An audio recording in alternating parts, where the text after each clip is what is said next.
नमस्कार दोस्तों, online YouTube channel पर आपका स्वागत है। दोस्तों, आज हम चर्चा करने वाले हैं हिमालय पर्वतमाला। ये जो हिमालय पर्वतमाला है ये विश्व की सबसे ऊंची पर्वतमाला है और साथ में सबसे नवीन पर्वतमाला के तौर पर जानी जाती है।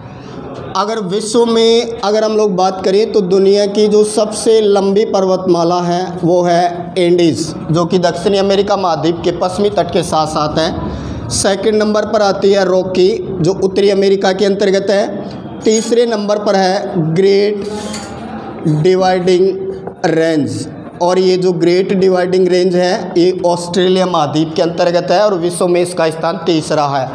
फिर बात करें दोस्तों लंबाई में, फिर आता है चौथे स्थान पर हिमालय। तो हिमालय का ऊंचाई के आधार पर तो प्रथम स्थान है, लेकिन लंबाई के आधार पर इसका कौन सा स्थान है? चौथा, क्योंकि सबसे लंबी पर्वतमाला एंडीज है, दूसरी रॉकी है, तीसरी ग्रेट डिवाइडिंग रेंज है और चौथे नंबर पर हिमालय है। लेकिन अगर बात करें ऊंचाई के आधार पर, तो ऊंचाई के आधार पर देखा जाए तो हिमालय विश्व की क्या है? सबसे ऊंची मानी जाती है पर्वतमाला। अर्थात हिमालय जो है ये विश्व की सबसे ऊंची पर्वतमाला के तौर पर जानी जाती है। दोस्तों, कहा जाता है कि जो हिमालय पर्वतमाला है इसकी जगह पहले एक सागर था, उस सागर को नाम दिया गया तेतीस सागर। कहा जाता है कि तेतीस सागर के भरने से उसमें वलय पड़े और वलय पड़ने से इस पर्वतमाला का निर्माण हुआ। ये जो हिमालय पर्वतमाला है ये जम्मू के अंतर्गत जो नंगा पर्वत है वहाँ से लेकर अरुणाचल प्रदेश में नामचा बरवा पर्वत तक इसका विस्तार है। ये लगभग 2400 किलोमीटर के अंतर्गत है, अर्थात पूर्व पश्चिम में ये 2400 किलोमीटर है। इसके बाद ये नामचा बरवा पर्वत के पास से और ये भारत और म्यांमार के बीच में उत्तर दक्षिण विस्तार रखता है, इसको बोलते हैं अराकान याम।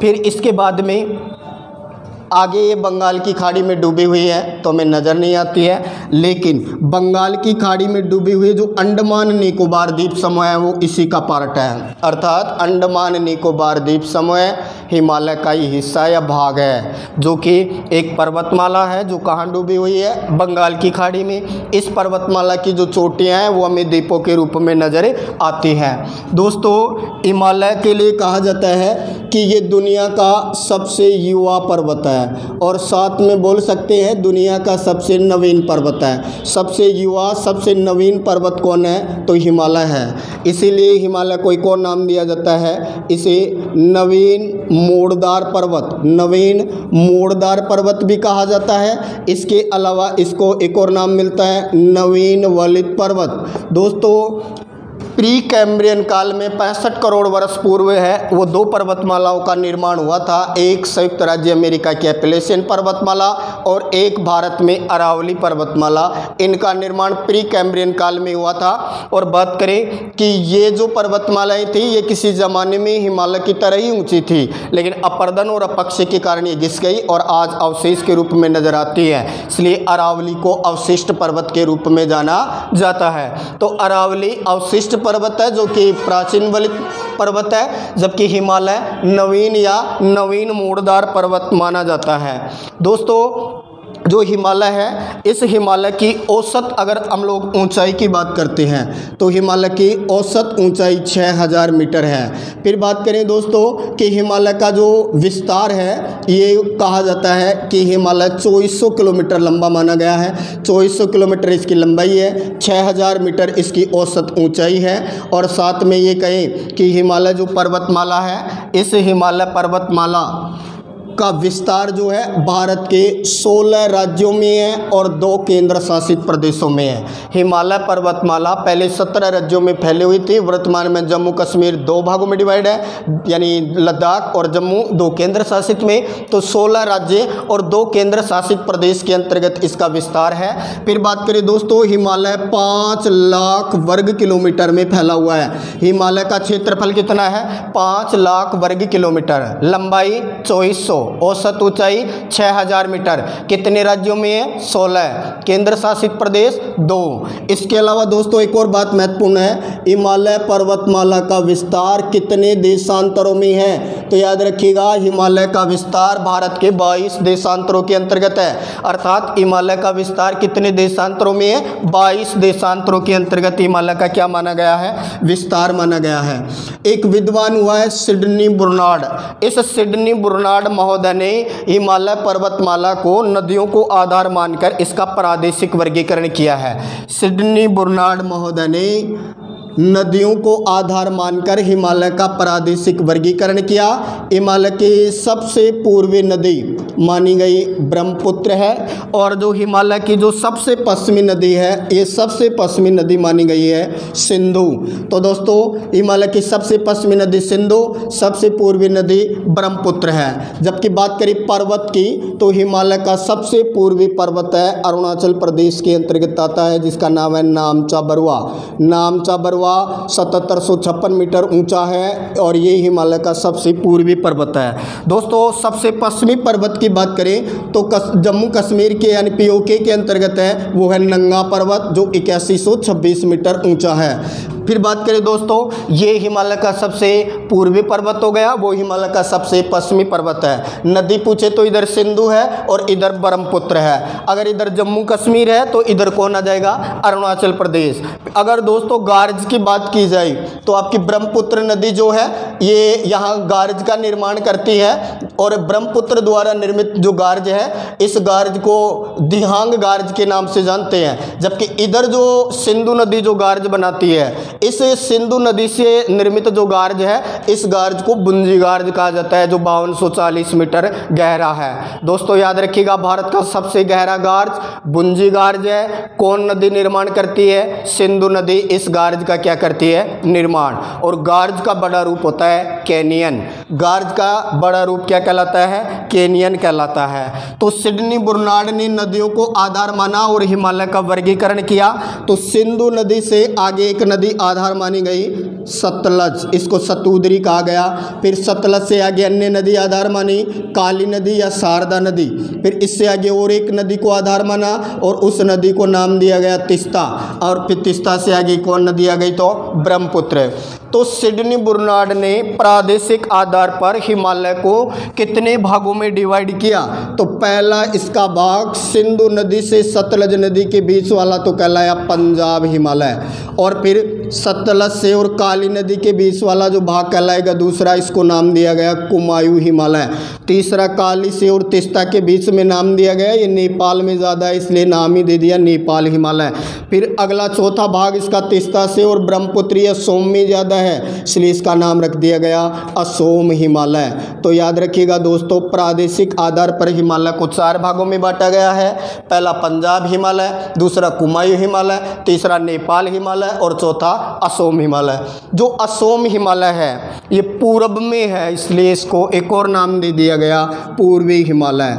असोम हिमालय का दूसरा नाम क्या है? पूर्व में होने के कारण पूर्वी हिमालय है। तो दोस्तों उसी तरह पंजाब हिमालय को कश्मीर हिमालय या जम्मू हिमालय के नाम से भी जाना जाता है, और इसे हिमाचल हिमालय के नाम से भी जाना जाता है। कौन से हिमालय को? पंजाब हिमालय को।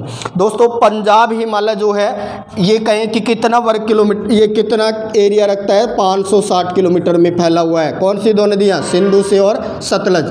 कुमायूं हिमालय प्रादेशिक आधार पर सबसे छोटा पार्ट है और ये 320 किलोमीटर के अंतर्गत है। फिर काली से और तिस्ता के बीच नेपाल हिमालय कहलाता है, ये सबसे ज़्यादा है और ये कितना विस्तार रखता है? 800 किलोमीटर। शेष बच गया वो 720 किलोमीटर का जो एरिया है ये रखता है असोम हिमालय। तो दोस्तों प्रादेशिक आधार पर हिमालय को 4 भागों में बांटा सिडनी बर्नार्ड ने नदियों को आधार मानकर। पहला पंजाब हिमालय, फिर दूसरा कुमायूं, तीसरा नेपाल और चौथा पूर्वी या असोम हिमालय। दोस्तों याद रखिएगा, सिंधु नदी हिमालय के सबसे पश्चिमी नदी बना रही है, और पंजाब के यानी पंजाब हिमालय की अगर बात की जाए, सिंधु नदी से लेकर सतलज नदी के बीच का 560 किलोमीटर का एरिया पंजाब हिमालय कहलाता है। उसी तरह सतलज नदी से लेकर काली नदी के बीच का 320 किलोमीटर का एरिया कुमायूं हिमालय के नाम से जाना जाता है। उसी तरह काली नदी से तीस्ता नदी के बीच का 800 किलोमीटर का एरिया नेपाल हिमालय कहलाता है। तो तीस्ता से और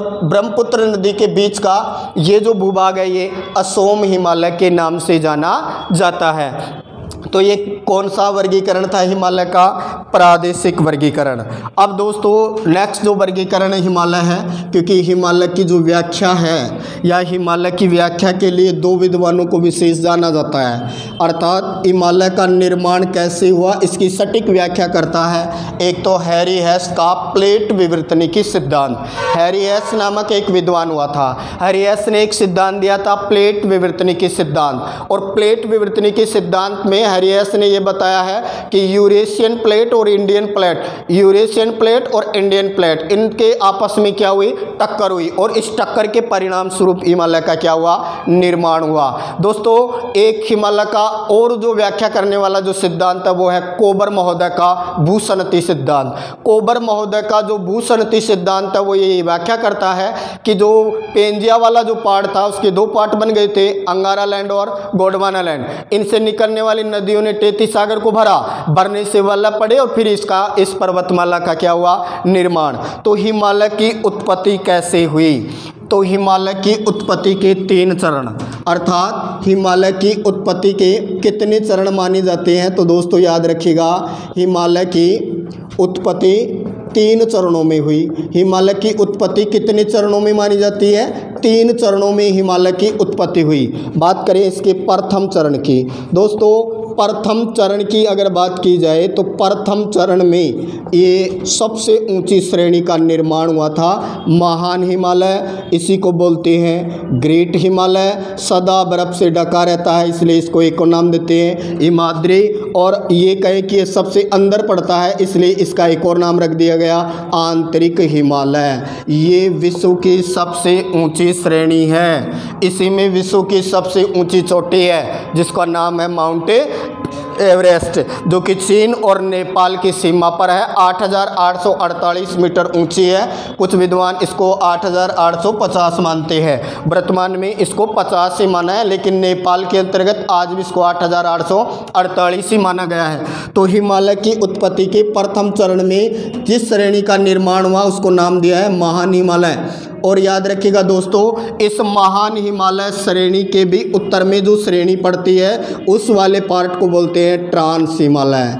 तो ध्यान रखना, ट्रांस हिमालय अलग ही है, इसमें काराकोरम, इसमें लद्दाख और इसमें जास्कर, और ये कहलाता है ट्रांस हिमालय। ट्रांस हिमालय का दूसरा नाम है तिब्बती हिमालय। ट्रांस हिमालय का निर्माण हिमालय से पहले हुआ था। ये यूरेशियन प्लेट का पार्ट है, याद रखिएगा। ट्रांस हिमालय का निर्माण महान हिमालय से भी पहले हो गया था, याद रखिएगा। तो फिर बात करें दोस्तों उत्पत्ति के दूसरे चरण में। हिमालय की उत्पत्ति का जो दूसरा चरण है, इस दूसरे चरण में दूसरी टक्कर के परिणाम स्वरूप अन्य पर्वतमाला बनी जिसको नाम दिया जाता है लघु हिमालय। तो लघु हिमालय बीच में होने के कारण इसका एक और नाम रख दिया मध्य हिमालय। चूँकि ये बीच में है इसलिए इसको एक और नाम दे दिया, इसे बोलते हैं हिमालय का धड़। हिमालय का धड़ किसको कहा जाता है? लघु हिमालय को। दोस्तों याद रखिएगा, लघु हिमालय ये कहें कि हरा भरा है, इसलिए जितने भी स्वास्थ्यवर्धक पर्यटन स्थल है, अपना मंसूरी, शिमला, नैनीताल, ये सब किस में पड़ते हैं? तो ये लघु हिमालय में ही है। और लघु हिमालय में जो घास के मैदान हैं, इन घास के मैदानों को याद रखना है आपको। लघु हिमालय में जो जम्मू वाला जो एरिया है, जम्मू वाला जो एरिया है अर्थात जम्मू कश्मीर में इन घास के मैदानों को कहा जाता है मर्ग। जैसे सोनमर्ग और गुलमर्ग। तो मर्ग क्या है? ये जम्मू कश्मीर में क्या है? घास के मैदान हैं। और अगर श्रेणी पूछ ले तो ये लघु हिमालय की बात कर रहा है यहाँ, लेकिन इन्हीं घास के मैदानों को उत्तराखंड राज्य के अंतर्गत क्या कहा जाता है? तो उत्तराखंड राज्य के अंतर्गत इन घास के मैदानों को बुग्याल या प्यार कहा जाता है। बुग्याल या प्यार क्या है? ये उत्तराखंड में घास के मैदानों को कहा है, और जम्मू में इन घास के मैदानों को क्या कहा है? तो मर्ग, जैसे गुलमर्ग और सोनमर्ग।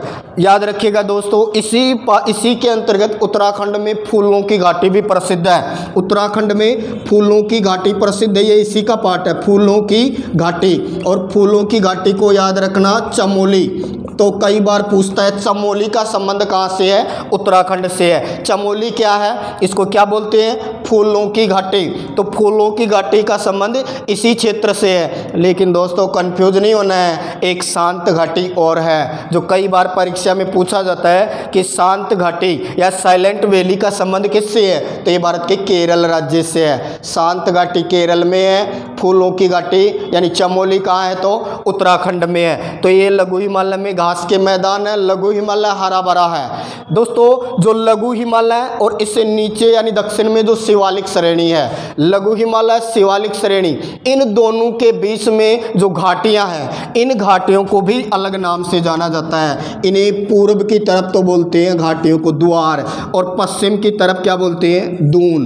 तो दून और द्वार क्या है ये भी याद रखिएगा, ये घाटियां हैं। अर्थात पूर्व में द्वार है जैसे हरिद्वार, उसी तरह पश्चिम में इन्हें दून बोलते हैं जैसे देहरादून, कोटली दून। तो ये क्या है? घाटियां हैं। फिर बात करें दोस्तों हिमालय की उत्पत्ति का तीसरा चरण, और तीसरे चरण की अगर बात की जाए तो हिमालय की उत्पत्ति के तीसरे चरण में ये सबसे नीची श्रेणी का निर्माण हुआ, जिसको क्या कहा जाता है? शिवालिक श्रेणी के नाम से, या सबसे बाहर है इसलिए इसे बाह्य हिमालय भी बोलते हैं, सबसे छोटा है इसलिए इसे उप हिमालय के नाम से भी जाना जाता है। दोस्तों ये माना जाता है कि यूरेशियन प्लेट और इंडियन प्लेट की पहली टक्कर बहुत तेज थी, इसलिए सबसे ऊंची श्रेणी का क्या हुआ? निर्माण। फिर दूसरी टक्कर हुई, वो उससे कम थी, इसलिए इसे नीची श्रेणी बनी जिसको बोलते हैं लघु हिमालय। तीसरी टक्कर उससे भी कम थी, इसलिए सबसे नीची श्रेणी का निर्माण हुआ, जिसको क्या नाम दिया गया है? या तो शिवालिक श्रेणी बोले इसे, या शिवालिक श्रेणी इसको नाम ना दे तो इसका दूसरा नाम है बाह्य हिमालय। और ये जो बाह्य हिमालय है ये इसी को बोलते हैं शिवालिक श्रेणी। तो ये थे हिमालय की उत्पत्ति के 3 चरण। प्रथम चरण में महान हिमालय बना, दूसरे चरण में लघु हिमालय बना, और तीसरे चरण के अंतर्गत कौन सा हिमालय बना? जिसको बोलते हैं बाह्य हिमालय या शिवालिक या फिर उप हिमालय के रूप में जाना जाता है। नेक्स्ट हम लोग बात करें दोस्तों हिमालय में स्थित जो ब्रंश हैं, इन ब्रंश की अगर बात करें तो आपको विशेष याद रखने होंगे। एक तो है आईटी, पहला है आईटी। आईटी का मतलब है इंडस थ्रस्ट, इंडस थ्रस्ट या आईटी ब्रंश। याद रखिएगा दोस्तों ये किस किस के बीच है? तो याद रखना है ये ट्रांस हिमालय व महान हिमालय श्रेणी के बीच कौन सा ब्रंश है? तो ट्रांस हिमालय और महान हिमालय श्रेणी के बीच कौन सा ब्रंश है? IT, Indus thrust. हिंदी में बोलते हैं इसे Indo Tsangpo suture zone, Indo Tsangpo suture zone, या इसी को बोलेंगे इंडस थ्रस्ट। और ये ट्रांस हिमालय को महान हिमालय से क्या करता है? अलग। इसके दक्षिण चले दोस्तों तो फिर अगला वाला आता है MBT, इसका हो गया मेन बाउंड्री थ्रस्ट। हिंदी में बोलेंगे मुख्य सीमांत ब्रंश, मुख्य सीमांत ब्रंश। और ये किस किस के बीच हो जाएगा? तो एक तो कौन आ जाएगा? महान हिमालय व दूसरा कौन आ जाएगा इसका दक्षिण में? लघु हिमालय।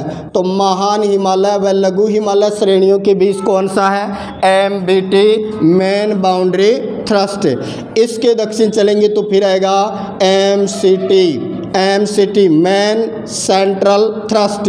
हिंदी में बोलेंगे मैन यानी मुख्य, सेंट्रल यानी केंद्रीय, मुख्य केंद्रीय ब्रंश।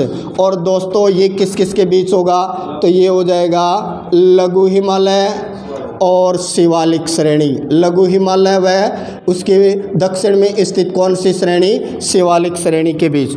एक और याद रखना है दोस्तों आपको, चौथे वाला, वो है HFF, हिमालयन फ्रंट फाल्ट, ये जो है इसको बोलेंगे हिमालयन फ्रंट फाल्ट। और ये किसके बीच है दोस्तों? तो याद रखना है ये आपकी शिवालिक श्रेणी या बाह्य हिमालय शिवालिक श्रेणी व आपका विशाल मैदान या उत्तर का विशाल मैदान के बीच है या गंगा के विशाल मैदान के बीच है। एक और एक्स्ट्रा में याद रखना है आपको, वो है GBT ग्रेट बाउंड्री थ्रस्ट। और दोस्तों ये याद रखना, ये आपका अरावली पर्वतमाला और दूसरी कौन सी हो जाएगी? विंध्याचल पर्वतमाला। अरावली व विंध्याचल के बीच है और ये आपके सवाई माधोपुर वाले क्षेत्र से गुजरता है। बोले तो रणथंभौर जो अभ्यारण्य है, उस रणथंभौर अभ्यारण्य के से किस ब्रांच का संबंध है? तो वो है GBT।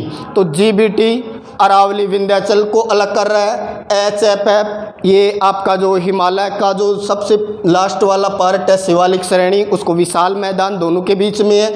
इनसे उत्तर चलेंगे तो जो मुख्य केंद्रीय ब्रंश है लघु और शिवालिक के बीच है। फिर और ऊपर चलेंगे तो मुख्य सीमांत ब्रंश महान और ये कहें कि जो लघु है उसके बीच है। और IT ये सबसे उत्तर में है। दोस्तों उत्तर से चले तो पहले IT आएगा, फिर MBT आएगा, फिर MCT है, फिर HFF है और फिर GBT है। दक्षिण से चले पहले GBT, फिर HFF, फिर MCT, फिर MBT और फिर आता है IT ब्रांच। तो दोस्तों ये आपको हिमालय में मुख्य IT ब्रांच है, इनको याद रखना होगा। नेक्स्ट अगर हम लोग बात करें हिमालय की, तो अब हम हिमालय में बात करते हैं सबसे पहले ट्रांस हिमालय की। दोस्तों ट्रांस हिमालय ये हिमालय का हिस्सा नहीं है। ट्रांस हिमालय अंगारा लैंड का भाग है और माना जाता है ये यूरेशियन प्लेट से संबंध रखता है।